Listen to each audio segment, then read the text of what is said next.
அம்பானி நானாகிறேன்.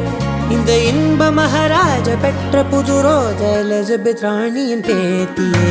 தாயே தாயே மகளன வந்தாய், தந்தை சிந்தை நலமுற வந்தாய். நீயே லோகம் என்று ஆனாய் பெண்ணே, என்னை ஆளும் தெய்வம் நீதான் கண்ணே. பெற்றது நானா இல்லை உன் மகனே நானம்மா.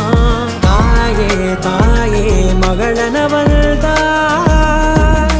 தந்தை சிந்தை நலமுற வந்தாய்.